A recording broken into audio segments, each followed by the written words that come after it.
Hi friends, happy Friday. Today's story is called The Sneetches by Dr. Seuss. The Sneetches.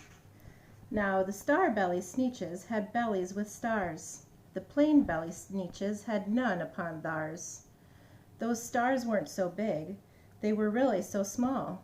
You might think such a thing wouldn't matter at all. But because they had stars, all the star-belly Sneetches would brag, "We're the best kind of Sneetch on the beaches." With their snoots in the air, they would sniff and they'd snort. "We'll have nothing to do with the plain belly sort."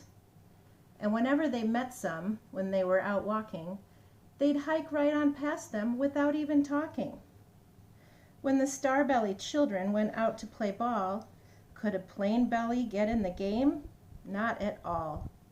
You only could play if your bellies had stars, and the plain-belly children had none upon theirs.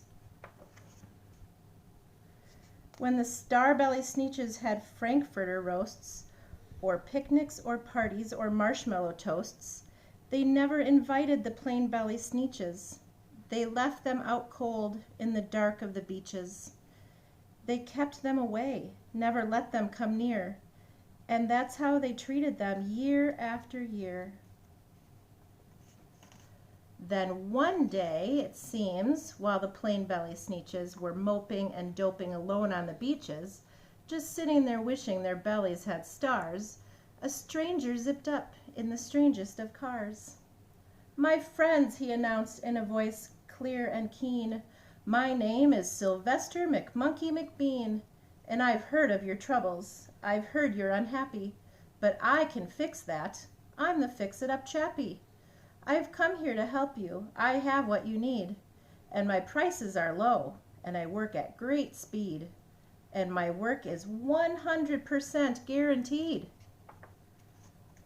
Then quickly Sylvester McMonkey McBean put together a very peculiar machine, and he said, "You want stars like a star-belly Sneetch? My friends, you can have them for $3 each. Just pay me your money and hop right aboard." So they clambered inside. Then the big machine roared, and it clonked, and it bonked, and it jerked, and it burked, and it bopped them about. But the thing really worked.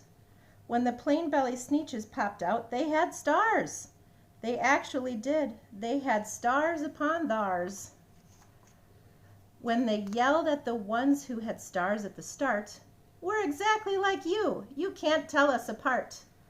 We're all just the same now, you snooty old smarties, and now we can go to your frankfurter parties."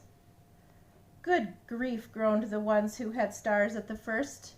"We're still the best Sneetches, and they are the worst. But now how in the world will we know," they all frowned, "if which kind is what or the other way round?" Then up came McBean with a very sly wink, and he said, "Things are not quite as bad as you think. So you don't know who's who? That's perfectly true. But come with me, friends. Do you know what I'll do? I'll make you again the best Sneetches on beaches, and all it will cost you is $10 eaches." "Belly stars are no longer in style," said McBean. "What you need is a trip through my star-off machine.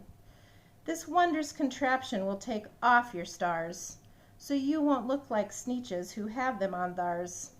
And that handy machine, working very precisely, removed all the stars from their tummies quite nicely. Then, with snoots in the air, they paraded about, and they opened their beaks, and they let out a shout. "We know who is who, now there isn't a doubt. The best kind of Sneetches are Sneetches without." Then, of course, those with stars all got frightfully mad. To be wearing a star now was frightfully bad. Then, of course, old Sylvester McMonkey McBean invited them into his star-off machine. Then, of course, from then on, as you probably guessed, things really got into a horrible mess. All the rest of that day on those wild screaming beaches, the fix-it-up chappie kept fixing up Sneetches. Off again, on again, in again, out again, through the machines they raced round and about again, changing their stars every minute or two. They kept paying money, they kept running through.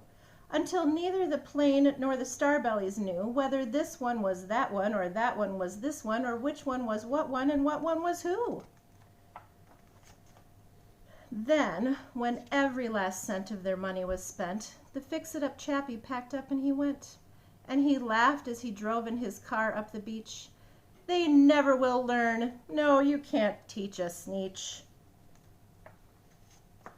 But McBean was quite wrong. I'm happy to say that the Sneetches got really quite smart on that day. The day they decided that Sneetches are Sneetches, and no kind of Sneetch is the best on the beaches. That day, all the Sneetches forgot about stars, and whether they had won or not upon theirs.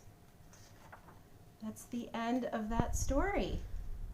My questions for you today: have you ever felt like you were different or didn't fit in with a group of people? In what way? How did that feel? Think of something unique about each person in your family and tell each other about that. If you were Sylvester McMonkey McBean, what kind of machine would you invent? Another fun activity you guys can do today is make up rhyming words that don't even have to be real words. That's one of the best things about Dr. Seuss books. He makes up silly words that rhyme, and we learn a lot about phonemic awareness when we rhyme all those silly words. So that's all I have for today. I'll see you guys again tomorrow. Remember, Jesus loves you all the time, no matter what. Bye.